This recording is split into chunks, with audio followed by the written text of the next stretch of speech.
Today, we are going to be reading the book On a Magical Do-Nothing Day by Beatrice Alemagna. This book is a New York Times Best Illustrated Children's Book of 2017. I chose this book to read to you today because the theme is adventure and imagination, and I feel that it is so important for all of you to be very adventurous and have a good imagination. Before I read, I'm also going to point out some vocab words that come out in this book, just so you guys understand what they mean in this book. The first word is Martian, and that is something relating to the planet Mars, which I'm sure a lot of you have heard of, or the things that are said to live there. The second word is strainer, and this is a device having holes in it.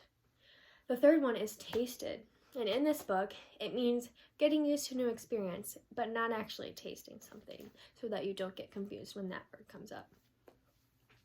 So, before I read, I would like to ask all of you, what do you think is going to happen on this magical do-nothing today? Well, let's find out.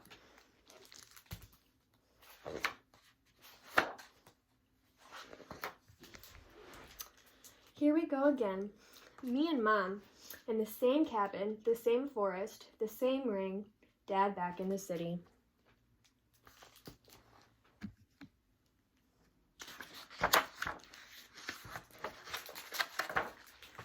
Mom sat at her desk, quietly writing, while I destroyed Martians. There's our word. Actually, I was just pressing the same button over and over. I wished Dad were here.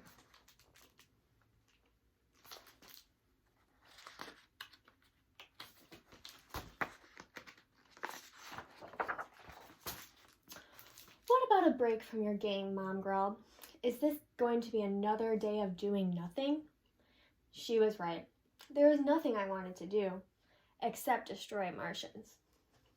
She took the game out of my hands and hid it, as usual. I found it, as usual, and went outside.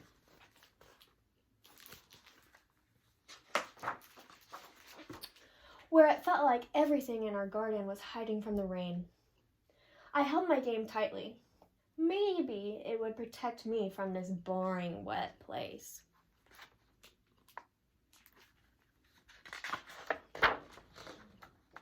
I walked down the hill.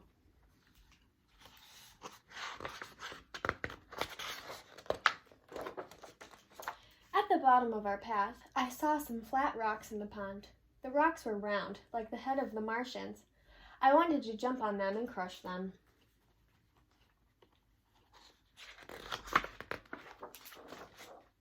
Oh no! What did I do?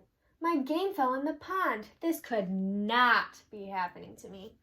I stuck my hand in the water to grab it. It was so icy cold. I screamed.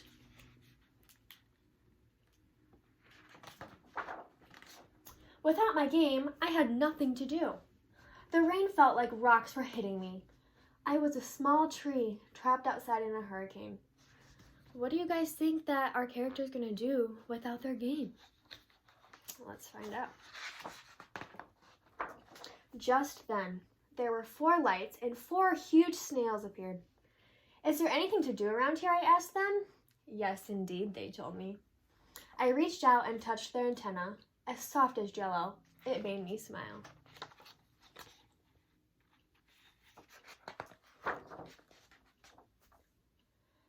So I followed them down a path and found dozens of mushrooms. The air was so damp.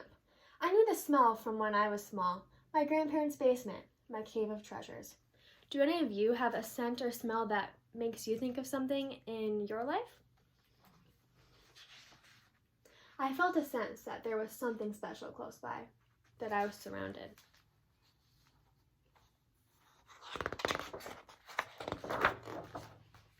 I bent down and dug my fingers into the mud, where 1,000 seeds and pellets, kernels, grains, roots, and berries touched my fingers and hands. An underground world full of treasures that I could feel.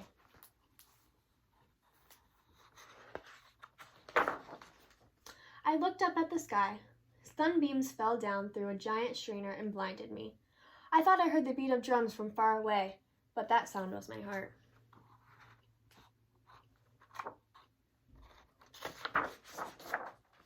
I felt filled up with energy and began running fast. So fast I fell down the hill.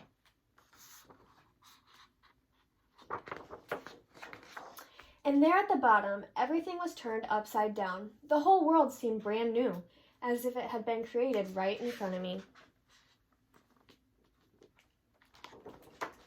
I climbed a tree and looked out as far as my eyes could see. I breathed in air until my lungs were bursting. I drank the raindrops like an animal would. I noticed bugs I'd never seen before. I talked to a bird. I made my biggest splash.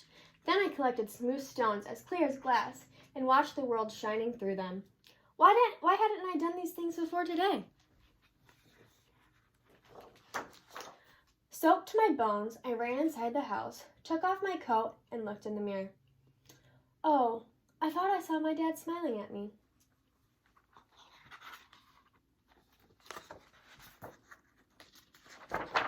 My mother was there, still writing, but now she looked different, like one of the creatures outside. Oh, you're soaked. I'll dry you. She took a towel and brought me to the kitchen. I felt like giving her a big hug. I wanted to tell her what I had seen, felt, and tasted outside in the world. But I didn't. We just sat in the kitchen, looked at each other, and breathed in the delicious smell of our hot chocolate.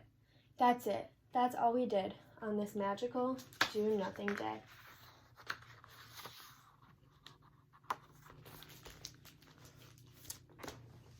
So I just have a question for you guys.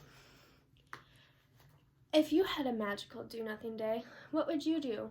Would you go outside or would you stay inside?